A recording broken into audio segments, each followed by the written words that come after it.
Harta bisa membuat kita lupa diri, jauh dari Allah. Solusinya kata Imam Ghazali, banyak sedekah.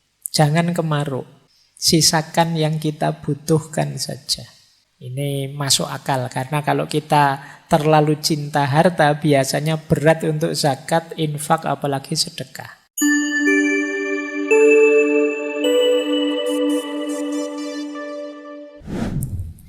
Ini strategi yang disampaikan oleh Imam Ghazali dalam Ihya. Untuk melakukan tazkiyatun nafas, jalannya 3. Yang pertama ilmu dan keyakinan, yang kedua riyadhah, dan yang ketiga mujahadah. Masing-masing ulama nanti punya tips, punya jalan sendiri-sendiri. Kalau ini saya ambil dari Ihya. Yang pertama apa? Ilmu. Tentu saja harus tahu ilmunya. Makanya malam hari ini itu kita konteksnya konteks ilmunya masihan. Kita belajar bagaimana tazkiyatun nafas yang pas, yang cocok, yang benar, yang sesuai. Jangan sampai kita ingin bersih-bersih malah mengotori. Mungkin karena sapunya tidak cocok. Nah, di sini perlunya ilmu. Kalau sudah dapat ilmunya, mantaplah, yakinlah. Kalau masih ragu-ragu, kalau masih belum yakin, ya agak berat. Apa-apa itu kalau setengah-setengah, yakinnya kan tidak maksimal. Jadi kalau sudah dapat ilmunya, yakinlah, baru kemudian riyadhah. Riyadhah itu makna letternya sebenarnya latihan. Nah, Imam Ghazali mengutip gagasannya, ada banyak yang dikutip. Saya ambil 2, Yahya bin Mu'az Ar-Razi dan Sufi besar Sahal Al-Tustari. Kalau riyadhah versi Syekh Yahya bin Mu'az Ar-Razi, yang dilakukan apa? Menjaga makanan, menahan mata, mengendalikan mulut, dan pemaaf. Jadi menjaga makanan berarti puasa lebih simpel, atau makan jangan berlebihan. Kemudian tidur juga jangan berlebihan, menahan mata. Kemudian mengendalikan mulut dan pemaaf. Jadi kata Syekh Yahya bin Mu'az, ini strategi-strategi ini efektif untuk detok, membersihkan kotoran-kotoran kolbu. Kalau Syekh Sahal mirip saja, mengempiskan perut, menyedikitkan tidur malam, tidak banyak bicara, dan menjauh dari manusia. Kenapa harus menjauh dari manusia? Ya, karena godaan paling berat itu manusia. Godaan dari makanan saja mungkin tidak terlalu menggoda, tapi begitu ada manusianya yang bareng makanan, itu bisa sangat menggoda. Kamu puasa, ada es teh di depanmu sak gelas, itu biasa. Tapi begitu ada orang minum es teh di depanmu, itu kan rasanya beda. Jadi ya agak jauh lah. Manusia itu memang makhluk penggoda yang luar biasa. Jadi kata para sufi, agak menjauh sebentar. Ya mungkin semacam uzlah, atau yang agak berat namanya kholwat.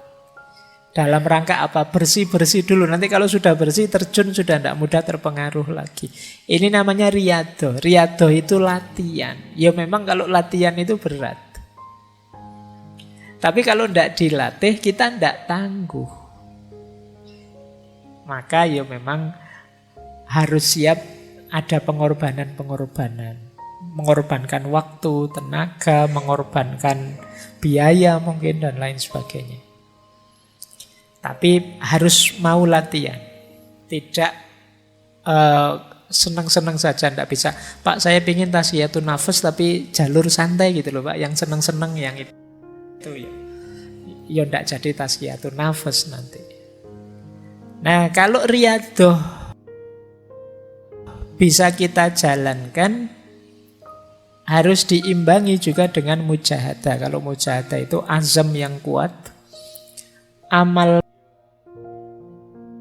baik diperbanyak, sabar dan istiqomah. niatnya yang kuat, diisi lebih banyak amal baik, kemudian sabar serta istiqomah. Jadi ilmu, keyakinan, riyadhah, dan mujahadah. Ini tips untuk tazkiyatun nafas dari kitab Ihya Ulumuddin. Ini 4 penghalang, masih dari Ihya ya. Hati-hati dengan 4 hal ini, bukan berarti kamu tidak boleh memiliki, tapi dia bisa menghalangimu dari Allah. Yang pertama harta, yang kedua pangkat kedudukan, yang ketiga fanatisme, taklid, dan yang keempat dosa atau maksiat. Harta bisa membuat kita lupa diri, jauh dari Allah. Solusinya kata Imam Ghazali, banyak sedekah. Jangan kemaruk. Sisakan yang kita butuhkan saja. Itu mengatasi biar harta tidak jadi penghalang kita dari Allah. Pangkat juga begitu. Biar tidak menghalangi kita dari Allah, mari, tidak apa-apa kita punya pangkat tinggi, punya kedudukan, punya karir bagus, tapi jangan bermewahan, jangan mencari pujian orang, jangan mencari merendahkan orang dan lain sebagainya. Menganggap orang lain lebih rendah. Ingin terkenal, ingin dipuji, ingin bermewahan. Jadi hartanya sekian ratus M misalnya, karena jadi pegawai pajak misalnya. Tidak salah itu, mungkin ya diperoleh, mungkin jalurnya resmi, cuma itu yang disebut bermewahan. Bermewahan itu mungkin jalurnya legal, tapi akan menghalangi kita dari yang hak, dari Allah. Kenapa? Karena kita sibuk dengan harta. Maka pangkat dan kedudukan harus kita kelola secara positif. Harta juga begitu. Ada lagi yang menghalangi kita dari hak, fanatisme, taklid. Baik pada kelompok, aliran, orang, tokoh, atau siapapun. Ini bisa jadi hijab kita untuk dekat kepada Allah. Bisa menggeser orientasi harusnya ke Allah, tapi ke yang kita takliti atau kita fanatiki. Dan yang keempat tentu saja maksiat. Maksiat itu pasti akan jadi hijab kita dari Allah. Saya lanjutkan. Kalau ini level-levelnya, ini rankingnya. Teman-teman sampai ranking berapa saya tidak tahu. Pembersihan jiwa. Ini dalam tasawuf, ya tentu saja bersih-bersih paling dasar itu bersih dari dosa, maksiat. Ini kelas 1. Kelas 1 maksudnya kelas paling awal ya, bukan kelas 1 itu kelas VIP. Jadi kelas paling dasar. Kalau kita masih belum bisa bertarung melawan dosa dan maksiat, ya naik ke level atasnya masih berat. Jangan dibantah, biasanya terus, Pak, manusia itu kan wajar, makhlul khotok wan nisyan, Pak. Ngayalmu kan sering begitu. Iya, tapi maksudnya sirna segala dosa itu di batin kita tidak ada niat, tidak ada keinginan secara sengaja melakukan dosa. Tidak nabrak norma secara sadar. Itu level awal. Tahu salah ya dihindari, tahu dosa ya tidak ditabrak. Bahwa kadang-kadang ada khilaf, lupa, tergelincir secara tidak sadar. Ini manusiawi, bisa kita ikuti dengan tobat. Tapi tidak secara sengaja melakukannya. Itu level awal tadi yang dimaksud sirna segala dosa. Begitu sadar, saya salah ngomong, kepleset ngomongnya. Sebenarnya tidak pengen mesuh, tapi lihat wajahmu tiba-tiba keluar begitu saja misalnya. Ini kan tidak sadar. Nah ini terus kamu bisa tobat, tidak niat kok tadi. Beda dengan secara sengaja memang pengen mesuh niat. Nah, itu kita harus sirna dari yang ini tadi, yang terakhir, yang sengaja niat ingin menjalankan dosa. Kalau sudah lulus dari level pertama bersih-bersih, bisa naik lebih tinggi. Membersihkan diri dari segala keterikatan selain Allah. Keterikatan itu berarti ketergantungan. Bahwa kita hidup ini memerlukan macam-macam, iya, memerlukan bantuan orang lain, memerlukan dukungan orang lain, pasti yang kita bukan makhluk superpower, tapi tidak ada yang kita tergantung. Tidak ada yang kita terikat sedemikian rupa. Terikat itu berarti kalau tidak kamu saya tidak mungkin bisa begini, ini namanya terikat. Kalau tidak karena pertolonganmu teman saya tidak bisa sesukses ini, maka kamu harus nolong aku terus, ini namanya terikat. Satu-satunya keterikatan yang sah itu ya hanya dengan Allah saja. Maka hal-hal yang di luar Allah jangan sampai menghalangi kita dekat dengan Allah. Jadi level 2 bebas dari segala keterikatan. Kalau ini sukses, naik ke level yang lebih tinggi lagi, yaitu bebas dari keakuan.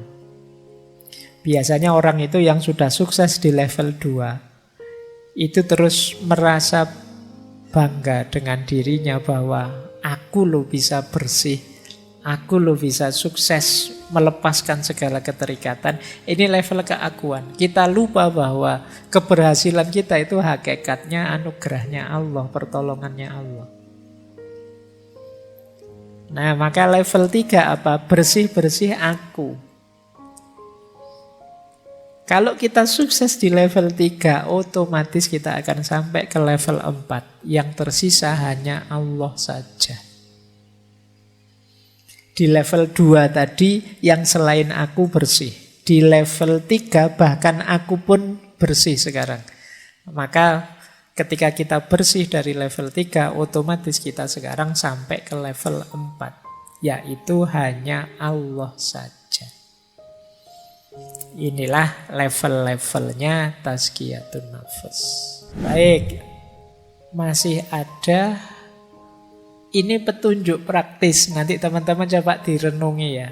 Ini menarik. Imam Ghazali memberi petunjuk praktis dalam Ihya. Ini saya agak merangkum dari kitab Ihya. Kotorannya apa? Jalan bersih-bersihnya apa? Yang pertama kata Imam Ghazali, kotoran jiwa dalam aspek syahwatnya perut dan bawah perut. Jalan tazkiyatun nafasnya 2. Yang pertama puasa. Yang kedua menikah. Nah, jadi kok ujian kalian selalu saja urusannya perut dan bawah perut? Ya, satu di antara 2. Kalau bisa menikah, menikahlah. Kalau enggak, puasalah. Syukur-syukur bisa dua-duanya, ya puasa ya menikah. Jadi jalan bersih-bersihnya itu. Kalau sudah menikah, itu kan syahwat kemaluan terkendali. Ada jalurnya untuk dilampiaskan secara halal. Syahwat perut bisa dikendalikan lewat puasa. Jadi maka bersih-bersih syahwat perut dan kemaluan bisa lewat puasa, bisa lewat menikah. Kalau kotoran yang muncul dari lisan, dari mulut, ada 4 jalannya. Yang pertama tafakkur, yang kedua zikrullah, yang ketiga muhasabah, muraqabah, mujahadah, agak berat. Yang keempat ingat mati. Padahal ini cuma mulut saja, berarti betapa bahayanya mulut itu. Jalan bersih-bersihnya banyak. Tafakkur itu kita sibukkan pikiran kita dengan Allah dan kekuasaan dan keindahannya. Itu tafakkur. Ketika kita sibuk dengan Allah, mulut kita ya tidak akan ngomong yang aneh-aneh lagi. Atau sudahlah, daripada ngomong yang aneh-aneh, mulut kita secara sengaja kita buat pikir saja, aman sudah. Atau muhasabah, muraqabah, mujahadah. Ini sederhananya adalah kita sadar Allah selalu mengawasi. Ini membuat kita terjaga. Mau maki-maki, diawasi Allah, malu saya. Mau ngomong jelek, malu saya. Ini muraqabah. Bisa untuk obatnya penyakit lisan. Dan yang keempat, ingat mati. Jadi kita sadar bahwa akhir hidup kita pasti maut, mati. Dan kita tidak tahu kapan hadirnya itu. Maka akan lebih mengontrol diri kita. Terus yang ketiga, kalau ada penyakit marah, dengki, iri hati, jalan tazkiyatun nafasnya yang pertama dengan sabar dan syukur, memaafkan dan kasih sayang. Yang ketiga, membaca Al-Quran. Sabar dan syukur berarti ini nanti bisa mengatasi dengki dan iri kita pada orang lain. Jadi kita itu kan marah pada orang sampai kemudian kita dengki dan iri padanya karena kita tidak sabar terhadap dia. Kalau kita bisa menghidupkan kesabaran dan kita bisa bersyukur dengan apa yang kita miliki, kita tidak akan iri. Apalagi kita bisa memaafkan dan berkasih sayang dengan orang lain, kita tidak akan marah, dengki, dan iri. Kalau masih sulit, ayo sibuk mengaji saja, baca Al-Quran. Biar pikiran kita tidak kotor isinya kemarahan, kedengkian, iri hati. Daripada posting aneh-aneh yang tidak jelas, wis ngaji saja. Daripada buka Twitter, buka Instagram yang bikin telinga panas, mata panas, jempol panas, ayo ngaji lah. Kata Imam Ghazali, baca Al-Quran saja. Yang keempat, cinta dunia. Cinta dunia bisa kita bersihkan dengan ingat mati, taubat, dan zuhud. Semakin kita ingat mati, semakin kita tidak cinta dunia. Semakin kita bertobat, semakin kita tidak cinta dunia. Semakin mental kita terbentuk zuhud, kita tidak akan cinta dunia. Nyambung dengan cinta dunia, cinta harta dan kikir. Tipsnya 2, zakat, infak, sedekah. Yang kedua zuhud. Ini masuk akal karena kalau kita terlalu cinta harta biasanya berat untuk zakat, infak, apalagi sedekah. Maka dengan membiasakan diri berinfak, bersedekah, dan berzakat, insya Allah cinta kita pada harta bisa terkikis. Apalagi kalau kita bisa membangun jiwa yang zuhud, yang tidak terjebak oleh cinta duniawi.